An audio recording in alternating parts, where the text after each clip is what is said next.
नमस्कार। मैं Shashi Prabha Saraswat, associate professor Hindi, Shri Kalyan राजकीय कन्या महाविद्यालय सीकर।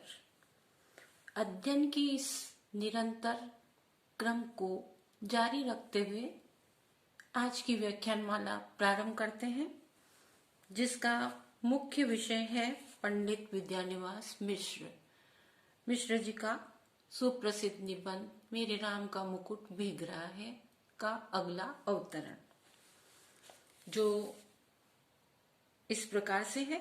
राम भीगे तो भीगे, राम की उत्कर्ष की कल्पना न भीगे। वह हर बारिश में, हर दुर्दिन में सुरक्षित रहे। नर के रूप में लीला करने वाले नारायण निर्वासन की व्यथा झेले, पर नर रूप में उनकी ईश्वरता का बोध दमकता रहे। पानी की बूंदों की झालर में उसकी दीप्ति छिप न पाए। उस नारायण की सुख से बने अनंत के अवतार लक्ष्मण भले ही भीगते रहे, उनका दुपट्टा, उनका अहर्निशी जागर न भीगे। शेषी नारायण के ऐश्वर्य का गौरव अनंत शेष के जागर संकल्प से ही सुरक्षित हो सकेगा, और इन दोनों का गौरव जग जननी आद्याशक्ति के अखंड सौभाग्य सीमंत सिंदूर से रक्षित हो सकेगा।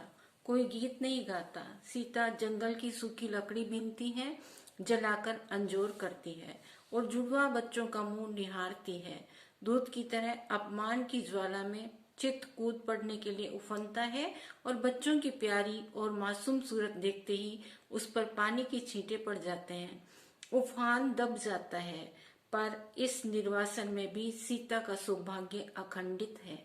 वह राम के मुकुट को तब भी प्रमाणित करता है। मुकुटधारी राम को निर्वासित भी बड़ी व्यथा देता है, और एक बार और अयोध्या जंगल बन जाती है, स्नेह की रसधार रेत बन जाती है, सब कुछ उलट पुलट हो जाता है। कुछ कठिन शब्द आए हैं इसमें, उनका अर्थ पहले कर लेते हैं। जैसे दीप्ति, दीप्ति का अर्थ होता है चमक, तेज। दुर्दिन, जब सुबह से रात तक वर्षा की झड़ी लगी रहे, वह दिन या बुरा दिन दुर्दिन कहलाता है। अनंत, शेषनाग, अहर्निशी, दिन रात। जागर कहते हैं जागते रहना। आद्याशक्ति, दुर्गा का आदि रूप। निम्नलिखित अवतरण मिश्र जी के मेरे राम का मुकुट भीग रहा है शीर्षक निबंध से लिया गया है। राम की राज्याभिषेक की तैयारी चलने पर सहसा उन्हें निर्वासन मिल जाता है। इससे अयोध्यावासी व्यथित होते हैं, दुखी होते हैं, लेकिन नर रूप में रहकर लीला करने वाले एवं अवतारधारी राम, लक्ष्मण और सीता का उत्कर्ष बना रहा। इसी को भावात्मक रूप में यहाँ उद्धृत किया गया है। लेखक कहते हैं कि मनुष्य को प्राचीन काल से ही अपने उत्कर्ष की कीमत चुकानी पड़ी, इसलिए जब भी उसके उत्कर्ष का अवसर आया तो कोई न कोई बाधा सामने आती रही। फलस्वरूप लोगों ने ऐसे उत्कर्ष को सुरक्षित रखने के लिए जिन मंगल कामनाओं का प्रसार किया, उन्हीं में मोरे राम के बीजे मुकुटवा, मोरे राम के बीजे मुकुटवा इत्यादि गीत लोकमानस की थाती बन गया। इस तरह की आस्था का ये भाव है कि राम भले ही वन में भटकते हुए भीगे, परंतु उनके उत्कर्ष का सूचक राज्याभिषेक के लिए लाया गया मुकुट नहीं भीगे। उनका उत्कर्ष सदैव बना रहे। राम चाहे नर रूप में लीला करते रहे और नारायण के अवतार होकर भी वनवास के कष्ट भोगते रहे, परंतु नर रूप में उनकी ईश्वरता का तेज बना रहे। उनके मुकुट के ऊपर से पानी की धाराओं की झालर सदैव ही चमकती रहे। भगवान राम विष्णु के अवतार थे, तो लक्ष्मण शेषनाग के अवतार थे। लक्ष्मण नारायण रूप में सुख सेवा हेतु ही उनके साथ वन में गए थे, और सीता भी आद्याशक्ति की अवतार थी।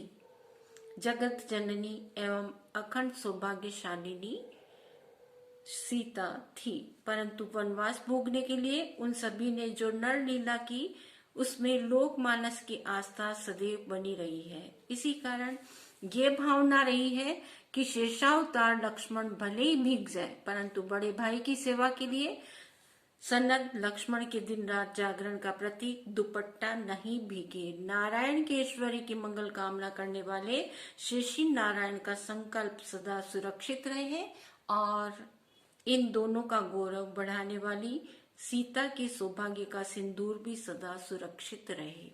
वनवास काल में वह वर्षा से बह नहीं जाए।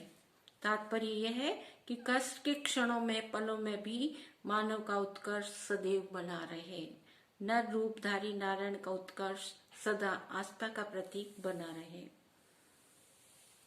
आगे लेकर कहते हैं कि राम द्वारा निर्वासित सीता ने वन में अकेले ही प्रसव वेदना को भोगा।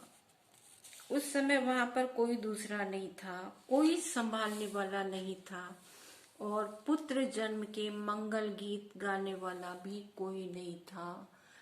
निर्जन वन में सीता अकेली थी, उसके साथ कोई नहीं था। कोई और साथ में होता तो वह सहायता करता, परंतु अकेली सीता को उस समय जंगल की सूखी लकड़ियां स्वयं बीननी पड़ी। स्वयं आग जलाकर अपने शरीर तथा नवजात बच्चों को स्वयं तपिश देनी पड़ी। उस समय सीता अपने जुड़वा बच्चों का भोला, नादान, मासूम मुंह निहारती रहती है। उनके चेहरे देखती रहती है कि कहाँ तो ये राज दुलारे महलों में रहने वाले थे और आज निर्जन वन में अकेली माँ इन बच्चों की देखभाल कर रही है। उसी से अपनी व्यथा सहने का प्रयास करती रहती है। उस समय सीता के हृदय में अनर्गल लोकापवाद से उपजा क्रोध एवं तत्जनित अपमान की ज्वाला गर्म दूध के उफान की तरह बार बार बढ़ता रहता, परंतु नवजात बच्चों की प्यारी और मासूम सूरत रूपी पानी के छींटों से वह उफान भी दब जाता था। इस प्रकार निर्वासन की असीम व्यथा भोगने पर भी उसका सौभाग्य अखंडित रहा, प्रिय पति का जीवन बना रहा। भले ही उस समय राम अयोध्या में राजमुकुट धारण कर रहे थे, परंतु सीता के निर्वासन से उस समय उनके लिए अयोध्या जंगल की तरह सूनी बन गई थी। उनके दाम्पत्य जीवन की स्नेह की मधुर धारा सूख गई थी और सब कुछ विपरीत घटित हो रहा था। विशेष टिप्पणी के अंतर्गत निम्न बिंदु को उद्घाटित कर सकते हैं। लोकापवाद के कारण सीता को निर्वासित होकर जो कष्ट भोगना पड़े उसका अत्यंत भावपूर्ण उल्लेख किया गया है। इस निबंध की शब्दावली अत्यंत ही सरल है, सुबोध है और इसकी शैली भावात्मक है एवं अलंकृत है। बहुत बहुत धन्यवाद।